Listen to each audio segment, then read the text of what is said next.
लगभग 5000 साल पहले सिंधु घाटी की सभ्यता का उदय हुआ, जो मानव इतिहास की सबसे प्राचीन सभ्यताओं में से एक मानी जाती है।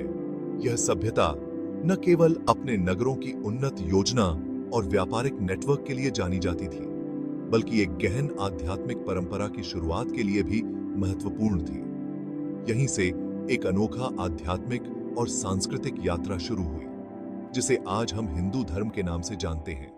हिंदू धर्म का प्रारंभिक स्वरूप वैदिक संस्कृति से जुड़ा हुआ है, जो वैदिक युग के दौरान फला फूला। इस समय में ऋषियों ने पवित्र वेदों की रचना की। ऋग्वेद, यजुर्वेद, सामवेद और अथर्ववेद न केवल धार्मिक अनुष्ठानों का मार्गदर्शन करते हैं, बल्कि ब्रह्मांड के गूढ़ रहस्यों को भी प्रकट करते हैं। ये प्राचीन ग्रंथ मानवता की सबसे पहली आध्यात्मिक खोजों का प्रतिनिधित्व करते हैं। वेदों में मुख्य रूप से अग्नि, इंद्र, वरुण और सोम जैसे देवताओं की पूजा का वर्णन मिलता है। इन देवताओं को प्रकृति की शक्तियों के रूप में देखा गया और उनके माध्यम से मनुष्य ने प्रकृति और दिव्यता के साथ अपने संबंध को समझा। यज्ञ और अनुष्ठान वैदिक जीवन का महत्वपूर्ण हिस्सा बने, जिनके माध्यम से मानव ने देवताओं का आशीर्वाद प्राप्त करने की कोशिश की। समय के साथ वैदिक युग से उत्तर वैदिक युग में प्रवेश हुआ, जहां गहरे दार्शनिक विचारों का उदय हुआ। इस समय में उपनिषदों की रचना की गई, जिन्होंने आत्मा, ब्रह्म और मोक्ष जैसे गहन विषयों पर विचार किया। उपनिषदों ने यह सिखाया कि आत्मा अमर है और मोक्ष ही अंतिम लक्ष्य है, जिससे व्यक्ति जन्म और मृत्यु के चक्र से मुक्त हो सकता है। यह विचारधारा कर्म, पुनर्जन्म और मोक्ष के सिद्धांतों पर आधारित थी, जिसने जीवन और मृत्यु की समझ को व्यापक रूप से बदल दिया। हिंदू धर्म केवल एक धर्म न होकर जीवन का एक समग्र दृष्टिकोण बन गया, जिसे सनातन धर्म भी कहा गया। धर्म, जिसका अर्थ धार्मिक कर्तव्य और नैतिक जिम्मेदारी है, जीवन के सभी पहलुओं में एक मार्गदर्शक सिद्धांत के रूप में उभरा।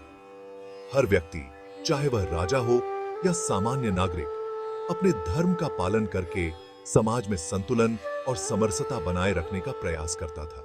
समय के साथ हिंदू धर्म में विभिन्न देवताओं और धार्मिक परंपराओं का समावेश हुआ। विष्णु, शिव और देवी जैसे देवताओं के अलग अलग रूपों ने धार्मिक जीवन को समृद्ध किया। विष्णु को पालनकर्ता, शिव को संहारक और देवी को शक्ति का प्रतीक माना गया। इन देवताओं की पूजा और उनसे जुड़ी पौराणिक कथाएं समाज के नैतिक और आध्यात्मिक जीवन का आधार बन गईं। भारत के विभिन्न हिस्सों में हिंदू धर्म ने अलग अलग रूपों में विकास किया। दक्षिण भारत में भक्ति आंदोलन ने प्रेम और समर्पण को धर्म का केंद्र बनाया, जबकि उत्तर भारत में कर्म और ज्ञान पर आधारित दर्शनों ने गहन विचारधाराओं का विकास किया। हिंदू धर्म ने सदियों से अपने लचीलेपन और समावेशी दृष्टिकोण के कारण विभिन्न सांस्कृतिक और धार्मिक प्रभावों को आत्मसात किया। चाहे वह बौद्ध धर्म हो, जैन धर्म हो या बाद में आने वाली मुस्लिम और ईसाई परंपराएं, हिंदू धर्म ने सहिष्णुता और सहअस्तित्व के मार्ग को अपनाया। यह केवल एक धार्मिक परंपरा नहीं, बल्कि एक आध्यात्मिक यात्रा है, जो कालातीत है, निरंतर बदलती रहती है और आज भी उतनी ही प्रासंगिक है जितनी हजारों साल पहले थी। हिंदू धर्म की यह यात्रा जीवन, आत्मा और ब्रह्मांड के रहस्यों को समझने का एक अनंत प्रयास है, जो पीढ़ियों से अनगिनत आत्माओं को प्रेरित करती रही है।